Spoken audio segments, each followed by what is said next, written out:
Our final big topic of 2009, the economy. The first quarter of 2009 saw the economy decline at an annual rate of 6.4%.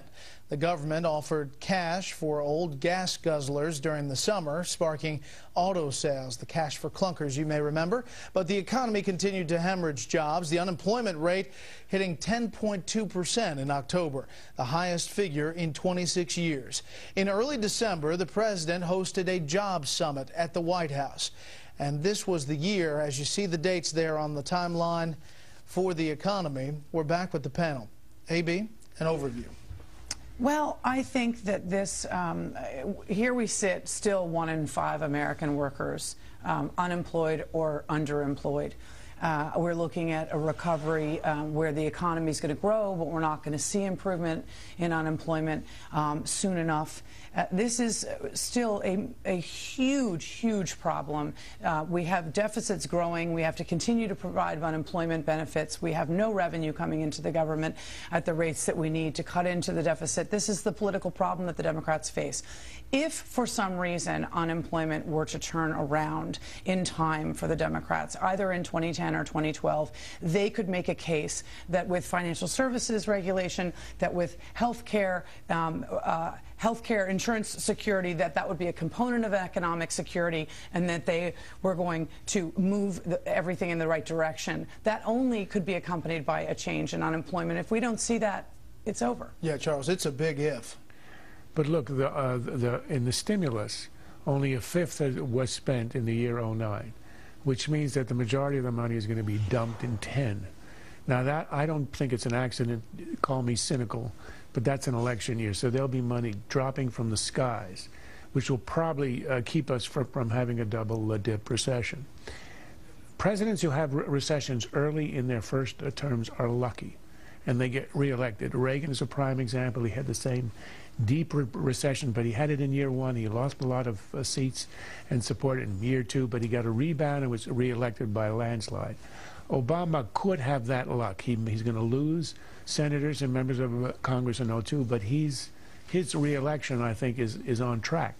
The presidents who have their recessions late, like Carter and the first Bush, are extremely unlucky and go home early.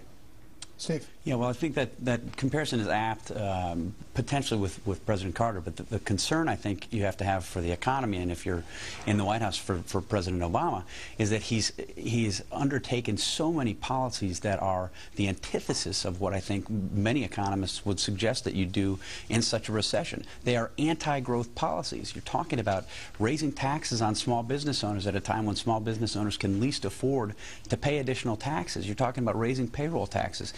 We still haven't necessarily seen the end of the real estate troubles. There's, I think, smart economists who are predicting, if not a collapse of commercial real estate, at least some serious problems coming in the months ahead. So I'm skeptical that we have seen the worst of this. It may be the case that the rest of the stimulus fills in the gaps and has this stimulative effect that we haven't seen with the first fifth of it. But I'm skeptical. Is there a sense that President Obama is going to start adopting some Republican ideas, tax cuts, incentives, the things that he talked about towards the end of 2009? Well, he's doing that, I think, piecemeal. I mean, he wants to cut targeted capital gains rate cuts. You know, you're doing this in pieces, but when you've got this mammoth health care bill that he's talking about, you've got still the unresolved issue of cap and trade, or what U.S. energy policy is going to be. You talk to small business owners, particularly those in the Midwest, and they will say, there's too much uncertainty for us to do the kinds of hiring that we might ordinarily do in this kind of economic environment. And in addition to certainty, you're talking about anti-growth policies that are keeping us from having the resources to hire the people we would in any case. A horrible story at the end of the year, the massacre at Fort Hood, Texas. An Army psychiatrist with a history of erratic behavior accused of opening fire at a medical screening facility on that base. 30 people were wounded, and there was a number of people killed in that in that shooting. President Obama became the first sitting U.S. leader to accept a Nobel Peace Prize in 90 years during a ceremony in Oslo, Norway on December 10th. The president used his speech to make the case for increased U.S. involvement in Afghanistan and around the world. A week later, the president was back in Western Europe. He joined many other world leaders at the UN Climate Change Summit in Copenhagen. While no formal treaty was reached there, the president did pledge that the U.S. would make significant cuts in greenhouse gas emissions. Charles, what about Copenhagen? It was a failure. It was a bad one. Obama was saved by the timing because the Senate passed or started a process in which it was obvious that health care would pass, so he had a triumph overshadowing the news of Copenhagen. But he achieved nothing in Copenhagen after he went, and he risked a lot of his prestige on that. The bottom line is that the members who were in Copenhagen, all countries who voted at the end on the agreement that Obama had reached with a few of the larger countries, voted to note the agreement, which is, you know, it's not even approved, it's not even to say favor, to note, which was a negative. The lesson here is that if you try to do something large using the UN apparatus, where all 190 countries are involved, you will get absolutely nowhere. I hope Obama had learned that. Coming up, we'll take a look at what you can expect this year from the panel.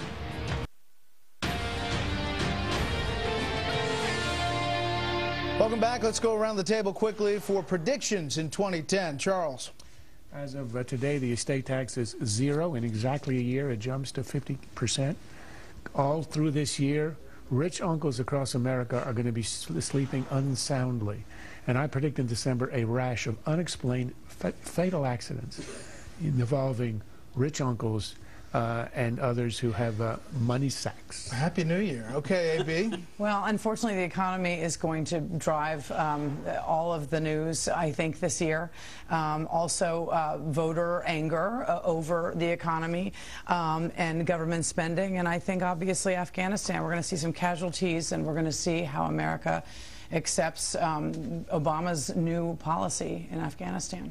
I think we're going to spend most of the year talking about Iran, the failure of U.S. diplomacy there, and what I think is almost an inevitable strike by Israel.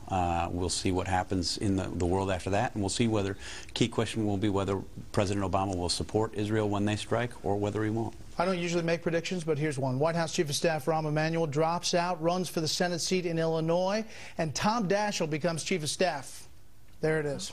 That's it for our show. Thank you for making Special Report the #1 political news show on television. We'll see you right back here on Monday. I'm Brett Baer. Good night and Happy New Year from Washington.